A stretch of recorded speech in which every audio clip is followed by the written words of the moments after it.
We've been killing each other for 300,000 years, but right now you can kill someone without ever seeing their face. We use AI-powered weapons, own conduction technology that lets soldiers communicate silently. We can strike from miles away. 500 years ago, it was an axe or a sword. You looked your enemy in the eye.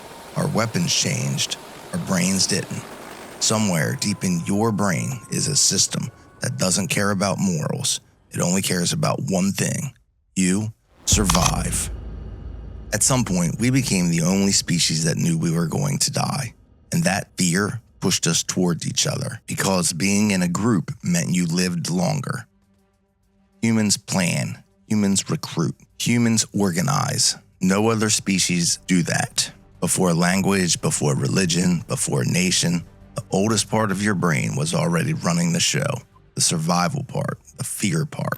If I show you a picture of someone of a different ethnic group for 1/10 of a second, the neurons in your amygdala fire. The threat detection center in your brain registers threat before you're consciously aware that you've even seen anything.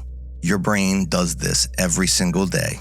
Your amygdala, the same structure that detects snakes before your conscious mind does, it also processes social threats, outsiders, enemies. It literally shoots first and asks questions later. 10,000 years ago, those mass graves, there were tens of bodies, not thousands of bodies. But then agriculture changed everything. Because when you have something that's worth fighting for, grain, animals, land that feeds you, you fight for it. With that, population grows.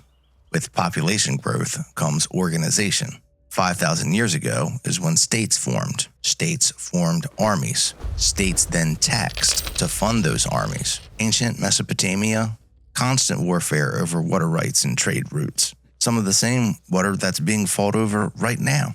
The geography hasn't changed. The arguments haven't changed. And we use the same justifications. They threatened us. They have what we need. They struck first. We're protecting our people. Our way of life is under attack. And way of life shapes culture. And culture shapes belief. And belief shapes morals. And morals become the permission slip for violence. Fast forward to the 20th century. Warfare went industrial. And we started making money. World War I, 20 million people dead. World War II, 70 million people dead. And then we invented nuclear weapons. For the first time in 300,000 years of us killing each other, one decision could end everything.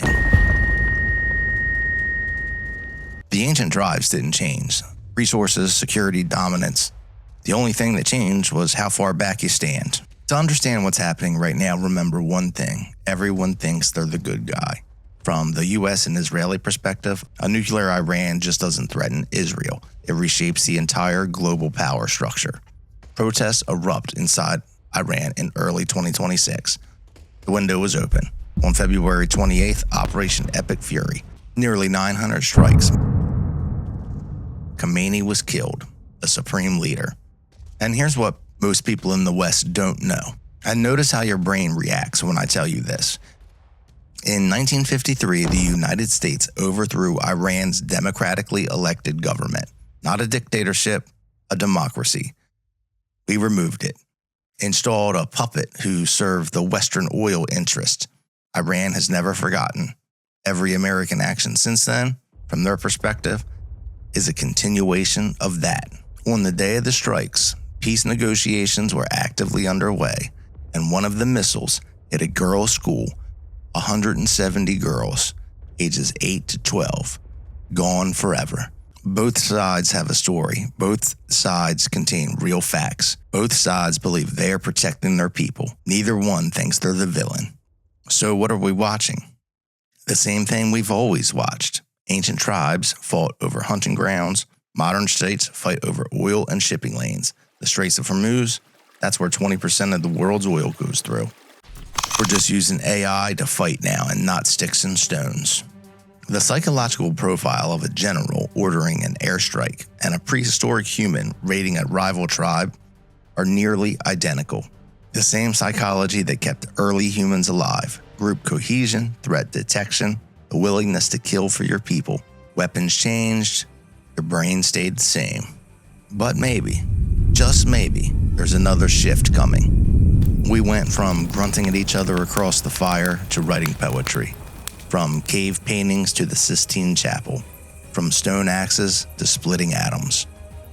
Every great once in a while, something cracks open in us, and we become something new. We're about to put humans back on the moon, and from there is no Iran, there's no Israel, there's no United States. It's just one small pale blue dot. Maybe that's the next shift. Not another weapon, not another wall. Maybe enough of us at the same time, we stop pointing at each other and start pointing up. Who am I kidding? We've been talking about building the military base on the moon since 1959. That's the thing about humans. No matter what we do, we can escape Earth's gravity, but we'll never escape our violent nature. It's built into us. Hardwired. If you like that, hit subscribe. We drop something like this every week.